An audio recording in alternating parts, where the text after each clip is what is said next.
જય સ્વામિનારાયણ પામવાલા હરિભક્તોને આપ સૌનું ફરી એકવાર સ્વાગત છે મારી યુટ્યુબ ચેનલ સત્સંગ સભાની અંદર.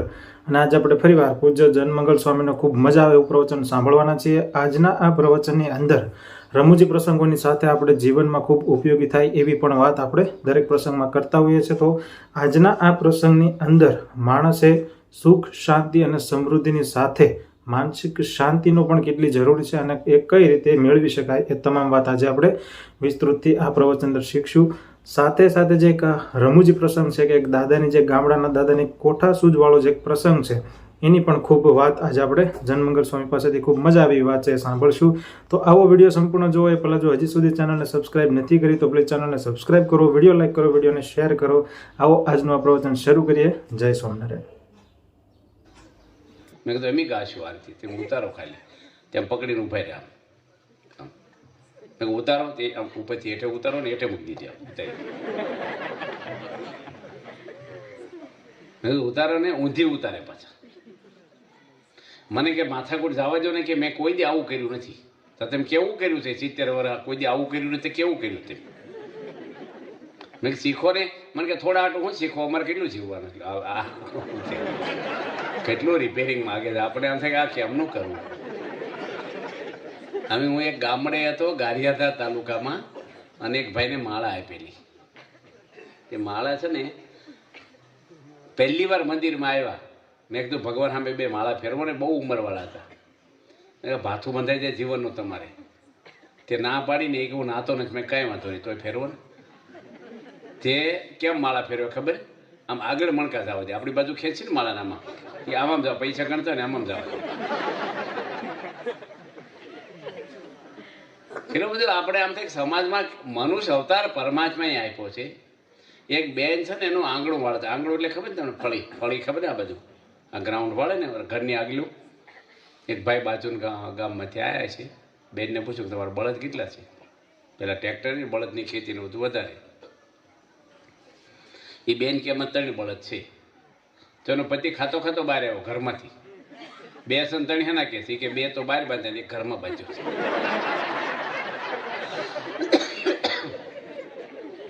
આ સંત સ્વામી કહેતા પ્રસંગ કથામાં પેલો ગરમ થઈ ગયો. મને બળદ કહે છે કે શાંતિ રાખો, તમારા બળદમાં ફેરવાની મને સમજાવો. નાવશો કોઈ દે? દીવાબત્તી કરો છો? બળદ દીવાબત્તી કરે, તમે કરો. એ 11 ને તમે નથી રહેતા. એ ધોરિયામાં પાણી પીવે પેલા, તમે ઊંધા પડીને પીવો. ફેર હું તમારે એના નામ. આપણે નથી કહેતા કે માણસ થાવ ભાઈ, માણસ તરીકે જનાવર થઈ ગયા છે નથી કહેતા કોકને? પ્રમુખ સ્વામી બાપા છે ને અમદાવાદ સિવિલ હોસ્પિટલમાં ખબર કાઢવા જતા હતા. એટલે વાડીલાલ હોસ્પિટલમાં. એમાં ટ્રાફિક લાઇટ આવે ને ગાડી ઊભી રહી. એટલે ભિખારી એ બોલે માગે ને, ગરીબ માણસો હોય ને 4 રસ્તા ઉપર કાચ ખખડાવે. બાપાએ કાચ ઉતાર્યો, માથે હાથ મૂક્યો. એને આશીર્વાદ ન જોતા, એને વસ્તુ કે કંઈક આપો ને. આમ કરે પછી પ્રમુખ સ્વામી કે કંઈક આપો હોય તો પ્રસાદ બરસાદ. પૈસા તો આપણે સંતો રાખીએ નહીં. સંતો કે કાંઈ નથી, તમે કંઈ કીધું નહીં ક્યાં જવું છે. એટલે એમ ગાડી બેસી ગયા, કંઈ લીધું નથી. સ્વામી કે કાંઈ નથી કે ના. ડ્રાઈવરને કીધું, ઇન્દ્રવદનભાઈ ડ્રાઈવર બાપાના, કે તારે કે કંઈ હોય તો આપ પૈસા થોડાક. એ કે તમે તો ના પડે કંઈ રાખો નહીં, આપણે બાવા ભેગા બાવા કે છે. એ કંઈ રાખે નહીં. સ્વામીને બહુ મનમાં થાય કે આપી. સ્વામી ફરી જ સંતોને કીધું કાંઈ નથી, ફ્રૂટ કે કોઈ વસ્તુ નથી. કે કાજુ છે, હવે 700 રૂપિયા કિલો કાજુ હોય, કોઈ ભિખારી ના આપે? સ્વામી ખોબો ભરીને આપ્યા. કે હજી આપણને બાપાએ બીજા આપ્યા. કે આ બધા આપી જાઓ. 1 કિલો કાજુ હતા, બાપા કે લઈ જાઓ. રાજી થઈ. એ જ અમદાવાદમાં કાપડનો એક શોરૂમ હતો મોટો, એસી. એક ભિખારી ભીખ માગવા ગયો. તે પેલા શેઠ કે ક્યાંથી આવે છો? એમાં મોબાઈલ વાગ્યો. પેલા શેઠે કીધું શું છે? એ કે કંઈક આપો નહીં, તારી હાટું કમાઈ છે કે છે આમ તેમ. પછી કે ખાવાનું તો આપો. એ કે થોડોક મોડો આવ્યો, હમણાં ટિફિન ધોઈ નાખ્યો, વહેલો આવ્યો તો આપે થોડુંક. એમાં એને મોબાઈલ વાગ્યો ભિખારીને ખિસ્સે.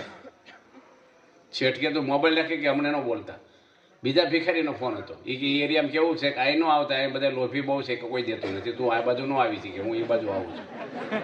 પછી પેલા શેઠને કે પાણી તો પાવ. શેઠ કે નોકર આવશે, માણસ આવશે ને ત્યારે પીવડાવશે, કારણ કે માણસ ગયેલો ખાવા, બપોરિયામાં રિસેસ પેલું પડે ને હોટલમાં કે ખાવા, માણસ આવશે ને ત્યારે આપશે 2 જમણા. 10 મિનિટ પછી પાછો આવ્યો એ પેલો ભિખારી કે શેઠ પાણી જ પીવડાવો. કીધું ને માણસ આવશે ત્યારે પાછી, કે તમે માણસ થઈ જાઓ ને થોડી વાર. માણસ પીવડાવશે તો માણસ નથી, પાણીનો પ્યાલો આપો ને. પ્રમુખ સ્વામી મહારાજ દરેક માટે કેટલ કેમ ખોલ્યા હોય, પોતાનું ભાથું આપી દીધું છે. વાવડી ગામના હરિભક્તો ગયા હતા અલ્હાબાદ, અને પ્રમુખ સ્વામીને એને મળ્યા. બાપાએ પહેલો પ્રશ્ન પૂછ્યો કે કંઈ તકલીફ નથી ને, આ બાજુ કેમ નીકળ્યા? કે જાત્રા કરવા. અમે 4-5 સત્સંગી છીએ, બીજા બધા બિન સત્સંગી છે, બસમાં આવ્યા છીએ. સ્વામી કે જમવાનું શું છે? કે બસવાળાએ કીધું શું જમાડીશું, પણ હવે ના પડે છે કે તમારો ખોરાક વધારે છે ને એમ નહીં જમાડીએ. સ્વામી કે શું કરો છો? કે ખજૂર ખાઈ, સફરજન ખાઈ, સિંગ ડાળિયા ખાઈ. હોટલમાં તો બધું એ બાજુ તો નોનવેજ ને બધું હોય, એમ કંઈ ખાતા નથી. કલકત્તાથી શેઠિયા હોય નાસ્તાના ડબ્બા આપ્યા હતા. સ્વામીને એ બાજુ 5 દાડા વિચરણ હતું. શક્કરપારા, ફરસીપુરી, ચેવડો, મગજ બધું ઠાકોરજીના થાળ. હાન હવારા ધરાવવાનું, બપોરે કંઈક ધર્મશાળા જેવા આમ ખીચડી કરતા. સ્વામી કે આપો અમને. સંતોએ 2 ખોપા જબલામાં આપ્યું. આવડા મોટા પ્રમુખ સ્વામી કે બતાવો તો કેટલું આપ્યું. સ્વામી કે આ તો ખેડૂતો છે, 4 જણા છે, આ તો 2 દાડામાં ખૂટી જશે ને પ્રશ્ન તને ઊભો જ રહેશે પાછો. ડબ્બા એને દીધો બતાવી કે બધા મોટા મોટા ડબ્બા હતા નાસ્તાના, બધા આપી દીધા. હરિભક્તો કે હવે અમારે વાંધો નહીં આવે. સંતો કે વાંધો તમારે શરૂ થશે, આ બાજુ અમારે રહેવાનું છે. સ્વામી બાપાએ આપી દીધું. હવે આપણે કોઈ હોય તો શું કરીએ? તમારે એવી તકલીફ છે એમ ધૂન કરશું. બધે ધૂને પેટ ભરાય, બધે ધૂન કામ કરે. આપવું જોઈએ કે ન આપવું જોઈએ? પ્રમુખ સ્વામી મહારાજને સંતો હોય, હરિભક્તો હોય, બાપાને આણંદની અંદર હોસ્પિટલમાં તબિયત બતાવવા લઈ જતા હતા. સ્વામીને ખબર પડે એક ડ્રાઈવર છે રામુ નામનો, એને દાખલ કર્યો છે બીજી કોઈ હોસ્પિટલમાં. સ્વામી પહેલાં ન્યાય ગયા, પોતાની હોસ્પિટલમાં જવાનું છે તો એક ડ્રાઈવરની ખબર કાઢવા ગયા. કોઈ દાડો સ્વામી એક હરિભગતને, આદિવાસી હોય ગમે તેવા હોય, એક ત્યાં હિંમતનગર બાજુ એક આદિવાસી ભાઈ છે, એની પારઘી, એનું નામ પારઘી એવું કંઈક છે. એની પત્ર લખ્યો પોસ્ટકાર્ડ અમદાવાદ, કે પ્રમુખ સાહેબને માલુમ થાય કે અમને આનો પ્રશ્ન સોલ્વ કરજો. અને એ ટપાલ ગઈ છે અમેરિકા.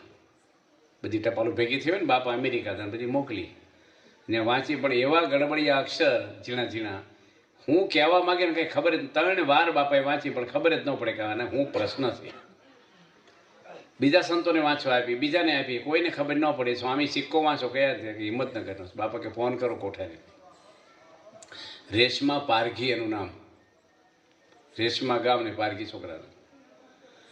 કોઠારી કે મને ખબર નથી કોની ટપાલ લખી છે. બાપા કે દરેક ગામડે તપાસ કરાવો છે. ગામડા બધા ગામના કાર્યકરોને કહી અને જાહેર બોર્ડમાં લખાયું, નોટિસ બોર્ડમાં, કે કોઈ પ્રમુખ સ્વામીને પત્ર લખ્યો હોય તો આ નંબર ઉપર મળે. તે પહેલા ભાઈ મળ્યા કે મેં લખ્યો છે. શું પ્રશ્ન છે? કે અમારી ડંકી બગડી છે. આદિવાસી શું એ લત્તા હોય, ડંકી ગવર્મેન્ટ નાખે, એરિયાના માણસોને પાણી ભરે. એટલે ઘરે ઘરે નળ ને ટાંક્યું ને એવું ન હોય, પણ જુદા જુદા ખેતરોમાં રહેતા હોય ને એ થોડાક આવે. તે પ્રમુખ સ્વામી કોઠારીને ફોન કર્યો અમેરિકાથી, ડંકી એની કોઈ સરકારમાં ભલામણ કરજો, કારણ કે ગવર્મેન્ટે નાખી છે, રિપેરિંગ કરી દે કે નવી નાખી દે. જો સરકાર ન થયા પડતી ગવર્મેન્ટથી તો મંદિરના ખર્ચે તાત્કાલિક રિપેરિંગ ન થાય તો નવી નાખી દેજો. એ ભાઈ સત્સંગી નહોતા. એક આદિવાસી ગરીબ માણસનો પત્ર અમેરિકામાં રહ્યા પ્રમુખ સ્વામીના ઘરમાં ડંકી નખાઈ દીધી. બાપાએ કોઈને નારાજ કર્યા નથી. એક ભાઈ એની વાઈફને શું કે, તારે રોજ એકના એક પ્રશ્ન હોય છે, ભાઈ એકને એક સોલ્વ કરીને તો બીજો કહે છે તને પછી નથી કહેતા. એકને એક વાત હોય છે, પણ એકને એક વાત રોજ કરે તો સમજી ને એ વાતને પતાવી દે ને, પછી બીજી કહે છે નવી તને. એક ભાઈ લગ્ન કર્યા ને 10 વર્ષ થઈ ગયા ને એના મિત્ર કે કેવું હાલે સરે? માથાની દવા છે કે. કોણ તું? કે એ કે રોજ 10 વર્ષથી 200 રૂપિયા રોજ સવારમાં માગે, રોજ હવા થઈને 200 રૂપિયા આપો. 10 વર્ષ થઈ ગયા. પૂછતો ખરા એ કરે છે હું 200 રૂપિયાનું? એ કે આપી તો પૂછવાનું ને, આ તો ખાલી માગે છે એમ. એમ આપણે બધી વાતો સાંભળીએ, પણ આપણે કંઈક કરીએ ને તો ખબર પડે આપણે એમને સાંભળીએ, પણ આપણી હેઠે કંઈક પ્રશ્ન આવો આવે જમવાનો, માન અપમાનનો, કોઈને સહકાર આપવાનો, એ વખતે આપણું મન એ ન થાય. પ્રમુખ સ્વામી મહારાજ કોઈ જે ન જોઈ જાત ગુજરાત પુરુષોત્તમ પ્રગટી ભગવાન સ્વામિનારાયણ તરસ્યાથી આ ભાલમાં જતા હતા ચાલતા. પહેલાં ચાલીને જવાનું, વાહન નહીં, પહેલાં બિસ્લેરી બોટલો નહીં, કાંઈ પાઉચ પાણીના કે જગ કે કોલમેન્ટ કાંઈ હતું નહીં. અને ભગવાને સુરાખાસને કીધું કે તરસ બહુ લાગી છે, પાણી હોય તો જો. સુરાખાસર કે મહારાજ તો ભાલ દેશ ને પાણી ના મળે કે મારે કે તપાસ તો કરો ને. ટેકરા પર ચડીને જોયું એક 15 વર્ષનો છોકરો ખેતરમાં કામ કરતો હશે. સુરાખાસર દરબાર હતા, મૂછો રાખે, તરવાલ રાખે, સત્સંગી આપણો મહારાજના ભક્ત. છોકરા પાણી છે કે અમારે પીવા માટલું રાખી છીએ એમ ખેતરમાં કામ કરીએ એટલે લઈને આવ્યા. અમારા ભગવાન સ્વામિનારાયણ તરસ્યા થયા અને રસ્તા બેઠા જાડવાની છે, બહુ તરસ લાગી છે, સંતો છે ભેગા, તું લઈને આવે તને આશીર્વાદ મળશે. છોકરાને સ્વામિનારાયણ શું ખબર નહીં, પછી લઈને આવ્યો. શું કહે છે સુરાખાસર કે તું પાણી પાસ ને તો તને વરદાન માગવાનું કહે ને તો અક્ષરધામ માગજે, બીજું કંઈ ન માગીશ, આ ભગવાન છે તને વરદાન આપશે જ. છોકરો કે એવું કંઈ નહીં માગવું. એને બિચારા અક્ષરધામ હું ખબર નહીં કે મારા કાકાએ અમારા ભાગની 10 વીઘા જમીન છે એ દેતા નથી. મારા પાપા રોજ કકડાટ કરે છે ને એ માગી લે છે કે અમારા ભાગની જમીન અમારા ભાગમાં આવી છે, મારા કાકા દઈ દે અમને. છોકરા બાપો તો તરવાલ રાખીએ કે એવું નહીં બોલવાનું કે અક્ષરધામ માગજે. છોકરો બિચારો દબાઈ ગયો ને ભગવાને એના હાથનું ડાયરેક્ટ પરમાત્માએ પાણી પીધું. સ્વામિનારાયણ ભગવાન બધા સંતોએ પીધું. ભગવાન કે મને ખરેખરી તરસ લાગીને તે પાણી મને પાયું, હું તારી પર રાજી થઈ ગયો, તો વરદાન માગ, તું માગી આપું. છોકરો કે અક્ષરધામ આપજો. ભગવાન કે તને માગતા ન આવડે આવું, તે મને પહેલી વાર જોયો છે. કોની શીખવાડ્યું? કે આ બાપુએ શીખવાડ્યું સુરત. મહારાજ કે તે મને પાણી પાયું ને હું તને તેડવા આવીશ અને તારા કાકા જમીન નથી આપતા ને એ તને અઠવાડિયે મળી જશે. જા, આ ભગવાન છે ઉદાર. ભગવાન તો છે ને કોઈનું લેતા જ નથી. કૃષ્ણ ભગવાન પોતે ખમીસમાં દાણા લઈને ગયા. હું લેવા ગયા, ફળ વેચવાવાળી બાઈ આવી ને એ ફળ જોતા હતા. પહેલાં દાણાની બાજુમાં ફળ આપે, પૈસાનું બહુ નહીં એ જમાનામાં. અને ઠેસ વાગી ભગવાનને, દાણા વેરાઈ ગયા. અને જે કંઈ કહું કે આપણે ખબર નહીં શું દાણા. તને 10મા સ્કંદમાં કથા મેં વાંચી, ભાગવતમાં આવે છે. અને પેલી બાઈ ભગવાનનું મોઢું પડી ગયું, નાનો છોકરો. ફળ વેચવાવાળી બેન કે છોકરા તું ગભરાઈશ નહીં, ભલે દાણા વેરાઈ ગયા હું તને તોય ફળ આપીશ. હારા હારા વીણીને ફળ આપી નાખી, છાળ ભજી તે ખમીશ. ભગવાને એક નજર કરીને ફળના ટોપલા સામે આખો ટોપલો રત્નોથી ભરાઈ ગયો. પેઢીઓ ખાય તો ખૂટે નહીં. ભગવાન તો દેવા જ આવ્યા છે, કોઈનું લેવા આવ્યા. એક શેઠ છે ને પગથિયા ચડે મંદિરના, મોટા હોય ને આપણે ગઢડા ગોંડલ કહીને પગથિયા હોય, ધોતી પહેરી હોય ને એની પાટલી કાઢ નાખે આગલી, પહેલાં પગથિયાથી, પછી હાથમાં છેડો પકડીને પગથિયા ચડ્યા. કોકે કેમ ધોતીની પાટલી પકડી ચડો છો છેડો? એ લખ્યું નથી ખાલી હાથે દર્શને ન જવાય ઉપર, ધોતીને છેડો પકડીને જવાય. ભગવાને બૂસમાંથી એવા હોય, એટલે કંઈક મૂઠડી લઈ જાય, કંઈ ફળ ફૂલ લઈ જાય, કંઈક દાન પેટીમાં કંઈક નાખે, આવું કરે. ભગવાનને તો ઘી ખાટું થઈ ગયું શું કે મંદિરમાં દીજો દીવા કરવા. હવે આપણે વપરાય એવું નથી. યોગી બાપાના સમયમાં આ બાજુ ચરોતરમાં જ યોગી બાપાએ એક ભાઈને યોગી બાપાએ કીધું કે તમારા દીકરા કેટલા છે? કે 3 છે. બાપા કંઈક સાધુ થવા આપો ને. આપું કે છે. સ્વામી કે મોટો દીકરો આપજો, કામમાં લાગે અમારે. મોટો તો એન્જિનિયર થયો છે કે એ તો ન આપો. બાપા કે બીજા નંબરનો આપો, એ ગ્રેજ્યુએટ થયો છે, નાનો છે ને ગાંડો છે, જોઈ લઈ જાઓ કે. આ જીવન છે મેં વાંચેલા પ્રસંગ તમને કહું છું. તે સંતો કે અહીં પાંજરા પડશે ગાંડા, બાપા કે ગાંડો જ ગાંડો, તો પરસાદ ખાઈને ડાયો થઈ જશે, આવો ને જોડે માલ છે ગમે તે. યોગી બાપા ભેગા ફેરવે, કોણ ફેરવે? કોઈ ના પાડે. યોગી બાપા એને ભેગો ફેરવે, ગાંડાને સાધુ બનાવ્યો, દીક્ષા જ દીધી. બાપાને પ્રસાદ આપે, વખાણ કરે, આગળ કરે, એમ કરતાં કરતાં 2 વર્ષમાં તો ડાયો થઈ ગયો. સંતો તો કેટલી ઘંટીનો લોટ ખાતો હોય, કેટલા હોશિયાર હોય. ત્યાં છોકરો હોશિયાર થઈ ગયો અને 2-2.5 વર્ષમાં તો એકદમ પાવરફુલ થઈ ગયો. તેના પપ્પાને ખબર પડી ગઈ કે મારો દીકરો હવે હોશિયાર થઈ ગયો, વ્યવહાર કરે એવો. તે પાછો લેવા આવ્યા. એટલે ગાડી ગેરેજમાં દઈ આવે, ન રિપેરિંગ થઈ પછી લેવા જવાની હોય આપણે એવું. તે કે પાછો આપી દો. બાપા કે ભગવાનના આશીર્વાદથી ડાયો છો, રવાજો નહીં. કે નહીં આપી જ દો, અમારે ઘર હા ચલાવે એવો છે આ.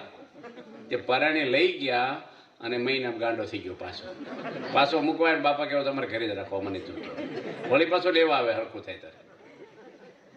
પણ આજે વાલી વસ્તુ તેને આપે, અનંત ઘડી થઈને આવે. ભગવાન છે એનો રાજીપો, એના આશીર્વાદ ભગવાને આપણે કેટલું કર્યું છે. પેલા કૃષ્ણ ભગવાને આંગળી વાગ્યું છું અને એની પોતાની પટરાણીઓ પાટો હોચવા ગઈ, લોહી જ પડે.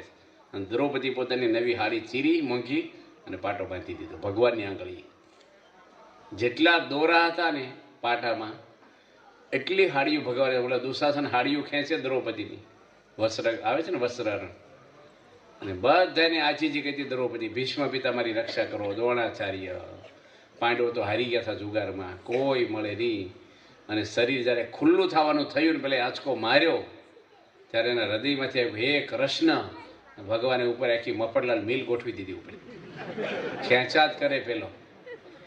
દ્રૌપદીની જે ચીર વધેરી બાંધ્યું હરીને હાથે, દેવાનંદ કે ભરી સભામાં પૂર્યા દીના નાથે. ખેંચી ખેંચીને થાકી ગયો, દ્રૌપદીની લાશ ગઈ. ડૉક્ટર કેટલા પાટા બાંધી દે દવાખાનામાં, મોટા રોલના રોલ વીટી દે ઘણી વાર. તો કે કોણ નોંધે? ભગવાનની આંગળી બાંધ્યું. ભગવાનનો સંબંધ એની વાત છે, ભગવાનનો રાજીપો, એના આશીર્વાદ. આપણે બધાને કેફમાં બળમાં રહેવાનો, બધાને ઢીલું નહીં પડવાનું કોઈને. છેલ્લી વાત કરી દઈએ આપણે કે એક ભાઈ હતા ને, એ રાત્રે 1 વાગ્યો તો પડખા ફેર્યા કરે. પત્ની કે કેમ ઊંઘતા નથી, રોજ તો હોઈ જાવ વહેલા. એ કે મેં છે ને આ સોસાયટીના નાકે જીવાભાઈ કરીને રહે છે, એના કે 1 લાખ રૂપિયા મેં ઉછીના લીધા છે અને 2 વાયદા પૂરા થયા પણ હું આપી નથી એકતો. અને મને કીધું છે કે કાલે સાંજે દઈ દેજે ને કે જોવા જેવી થશે કે. હવે મને ઊંઘ આવતી નથી. કાલે હાનું તેમાં લાખ રૂપિયા ક્યાંથી લાવી? સામાન્ય માણસ તો ઉછીના લીધા હોય. એની પત્નીથી સ્ટ્રોંગ આમ ભાડ્યા સાહેબ એકદમ કડક, એટલે હું આવું છું. રાત્રે 1:30 વાગે એકલી ગઈ સોસાયટી નાખી. જીવાભાઈ, હે જીવાભાઈ, પેલા ઊંઘમાં જ જાગ્યા. હું પેલા મારે હોતા હતા ને બાલ્કનીમાં આવ્યા. શું છે બેન, મારા પતિ લાખ રૂપિયા લીધા? હા દેતા નથી કે જિંદગીમાં નહીં દી. તમે જે થાય કહી લેજો, કરોડ રૂપિયા આપજો તો તમને તો નથી જ દેવાના. તમારે જે થાય કહી લેજો, ખબર જશે ઉઘરાણી કરવા આવ્યા તો તમે ઘરે. હવે એને ઘરે આવીને એને પતિને શું કહે, તમે હોઈ જાઓ. હવે કેમ? એ કેવું જીવાભાઈ જાગશે એને જો હું કરવું હવે. એટલે કોઈને બૂઝ ન મત દેવું, પણ થઈ ગયું તો થઈ ગયું. હવે માર્યા પછી ક્યાં દેવું ભરવું છે આપણે? કોઈ જે ટેન્શનમાં નહીં રહેવાનું આપણે, કોઈને કેફમાં ને આનંદમાં જ રહેવાનું, બધાને ખુશમાં જ રહેવાનું. બસ ભગવાન મળ્યા. દુઃખ તો જન્મ મરણના કહેવાય. દુનિયાના દુઃખ તો હું આવ્યા ને ગયા, ક્યાં કાંઈકી જની. કોઈનો પતિ હોય ને કોઈની પત્ની હોય, ક્યાં તમારે જન્મ ભેગું રહેવું છે. એ નહીં સત્સંગ કરે તો એ જાણે, ભગવાન જાણે. આપણે આપણી ભક્તિ કરીને મોક્ષ કરી લેવો, માથાકૂટ કરવી જ નહીં કોઈ ઘરમાં. એ શાંતિથી આપણે આ તો કોરોનામાં જીવી ગયા. હવે કેટલી આવ્યું છે મને તમને ખબર છે આપણે કેટલી છે. આનંદમાં ન રહીએ આપણે. બળતરા કરનારા ઓછા છે દુનિયા બીજા. આપણે હું કેમ ટેન્શનમાં રહેવું? શું કેવું સંજયભાઈ તમારું? તમારા ફાધર મનુભાઈ હસતા ને હસતા જ રહેતા, મેં જોયા બહુ વાર. કાંઈક હોય ને હસે, કાંઈ પણ કોઈ ટેન્શનમાં જોયા નથી આપણે. બધાને આનંદ કેફમાં. આપણે ડાયા કાકા છે ને, જો ને એટલી ઉંમરે તો એ કેફમાં જ હોય છે, ડાયા કાકા આપણા. એમ આપણે બધાને ભગવાનની દયા છે આપણી ઉપર કે આપણે ભગવાન પ્રગટ આપણે મળ્યા છે. બોલતા ચાલતા મહાન સ્વામી મહારાજની અંદર સાધુ રૂપે સહજાનંદ સ્વામી આ પૃથ્વી પર ફરે છે અને આપણા ગુરુ છે. આપણે એને શરણે આવ્યા છીએ, એને છોડવા નહીં આપણે. બીજું જે હોય થોડું ઘણું હાલ્યા જ કરી. તો સંસાર એવો છે ને, એ શેરડીનો હાંઠો હોય ને, એક કાતળે ખાવ ગાંઠ આવે, કાતળે ખાઈ ગાંઠ આવે. આ સંસાર એવો જ છે. 2 પ્રશ્ન સોલ્વ કરવાનો, 3 ઊભા થાય. કોઈને પ્રશ્ન ઊભા પત્યા જ નથી. અને આપણે ભગવાને પ્રાર્થના કરી કે આપણે બધા હરિભક્તો છીએ, આવો મહારાજનો સંબંધ થયો છે, આવા ગુરુ મળ્યા છે, એ આનંદ ખુશમાં રહેવું આપણે. અને રાજી કોને કરવાના છે? બૈરા છોકરાને અનંત જન્મથી રાજી કર્યા છે. 8 વખતે 2% ઓછા રાજી થાય, શું ફેર પડવાનો છે? ભગવાનને રાજી કરી દેવા. દાદા ખાસરે કોને રાજી કર્યા? મહારાજને રાજી કર્યા. નરસિંહ મહેતા, મીરાબાઈ, ભક્તો જેટલા થઈ ગયા, સબરીબાઈ, કેટલી શ્રદ્ધાને કેવી રીતે રામ એમને બોર ખાઈને રાજી નહીં થયા. બોર આપણે લાગે બોરમાં હું એટલી બધી હાઇલાઇટ હોય, ભાઈ એમ બોર નથી. એના ગુરુ સબરીબાઈ તો રાજાની છોકરી હતી. ભીલ રાજા હતા ને પિતા, અને યજ્ઞ કરતા હતા ને બકરા લાયેલા હોમમાં. અને સબરીબાઈ વિરોધ કર્યો, ઝાંપલી ખોલીને કાઢી મૂક્યા બધાને, બકરાને. મરાય નહીં કોઈને. અને એના પપ્પા થોડા માન્યા નહીં એટલે ઘર છોડી નીકળી ગયા 12 વર્ષની ઉંમરે. એને ગુરુ માતંગ ઋષિ મળેલા. પેલા ઋષિમુનિ એવા હતા બધા, કોઈ સ્ત્રીને કોઈ ખરાબ પ્રવૃત્તિ ના કરે, હામી ન જોવે ખરાબ દ્રષ્ટિ, પવિત્ર બધા પ્રમાણિક. અત્યારે હશે ગણાય. અને એમાં માતંગ ઋષિ કીધેલું કે ભગવાનનો અવતાર આ પૃથ્વી પર રામનો થયો છે, અને એકવાર તારી ઝૂંપડી આવશે અને તારા હાથના બોર ખાશે. ત્યારથી 12 માસી બોર હતા, અને રોજ વીણી આવે અને રોજ આમ જોવે, આમ કે રામ આવ્યા, હમણાં આવ્યા, આમ જોયા જ કરે. હાન સુધી જોવે અને કેવા બોર નાખે, સાખીને રાખે. કેટલા વર્ષ જોયું ખબર સંજયભાઈ તમને? 60 વર્ષ લખ્યું વાલ્મીક રામાયણમાં. 60 વર્ષ સુધી બોર રોજ વીણી આવે, રોજ રાહ જોવે. 60 વર્ષ ભગવાનને આવવું પડે કે ન આવવું પડે? રે શ્રદ્ધા આપણને? તમારે ઘરે સંતો પધરામણી આવવાના હોય, શરબત બનાવ્યું હોય, 10 મિનિટ મોડા આવીને પી જાય કે કાંઈ નહીં આવે, પી જાય. આપણી શ્રદ્ધા એટલી હોય. કેમ આપણે 10 વાગ્યાનો ટાઈમ છે ને, તમે 10 વાગે પરિષદનું કહી દેવાનું. કરશું વધારે વાંધો નહીં, પણ આ તો કહું છું, આપણે ટાઈમે શરૂ કરવાનું, ટાઈમે પૂરી જાય તો લોકોને સારું લાગે ને. 10 ને 10 થઈ, હજી 10 મિનિટ 20 મિનિટ પરિષદ લેટ આવ્યો એમ કહેવા માંગે. 10 મિનિટ વહેલો પરિષદ 5 મિનિટમાં કહી લેવાનું આપણે. એનો વાંધો નહીં, આપણે કરીશું, કંઈ વાંધો નહીં. કથામાં કે આપણે રસોઈ ખૂટી જાય, કથા ક્યાં ખૂટી જવાની? કેમ? એટલે આપણે આ ભગવાનમાં શ્રદ્ધાનો વિષય છે. આ કેવો છે, એક દાડામાં ના થાય. હું ત્યાં દિલ્હી હતો, બાપા જોડે ઉદ્ઘાટન કર્યું. દિલ્હીનું 2004માં કર્યું ને, 5માં, ત્યારે સ્વામી ભોજન લઈ રહ્યા હતા. 100 સંતો બેઠા હતા સામે દર્શન કરવા, બધા સદગુરુ સંતો બેઠા હતા. અને એક સંત વાંચતા હતા, પ્રકાશ. એટલે મેં એને કીધું માઇક લઈ લીધું. મેં મારે વાત કરવી છે, તે વાંચવાનું બંધ રાખો. સ્વામી કે હું વાત કરવી છે? મેં કીધું મારો છેલ્લો જન્મ થશે કે નહીં થાય? આ પ્રશ્ન મેં પૂછ્યો પ્રમુખ સ્વામીને. બાપા કે તમને સંશય કેમ છો, છેલ્લો જન્મ થશે કે નહીં થાય? મેં સંશયની વાત નથી. હું એટલા વર્ષથી સાધુ છું ને, હજી હું ભ્રમરૂપ નથી થયો. અને મારે ત્યાં દેહ પડી જાય તો ભગવાન તેડવા આવે કે ન આવે? કારણ કે એવું લખે ભ્રમરૂપ થાય ધામમાં જાય, બરાબર? તો મારે હજી બાકી છે. કારણ કે બાપાએ મને કીધેલું એમ ઓક્સિજનમાં કે શાસ્ત્રી વખતમાં તમે સાધુ હતા, એનાથી આગળ એકવાર સાધુ થયા હતા, આ 3જી વાર સાધુ થયા છો. 3જી વાર એટલે એક જન્મમાં 3 વાર નહીં, કે ઘરે ગયા પાછા આવ્યા એમ 3 વાર નહીં, 3 જન્મથી સાધુ થાવ એમ. તો મેં થશે કે નહીં? કે સોમપ્રકાશ સ્વામી છે ને, એ મારી બાજુમાં બેઠા હતા. એ કે લાવો મારે કે માયક. એ બાપુ છે.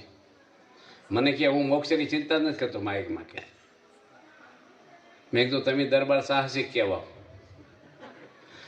આ પોટલા લઈને ફર્યા કરી છે, ઘરે ઓછા કાઢી મૂક્યા છે આપણે દાડા કાઢવા, બધું મૂકીને આવ્યા છીએ, કલ્યાણ માટે આવ્યા છીએ. આપણે નોકરી કરી પગાર ન પૂછવું જોઈએ કોઈને?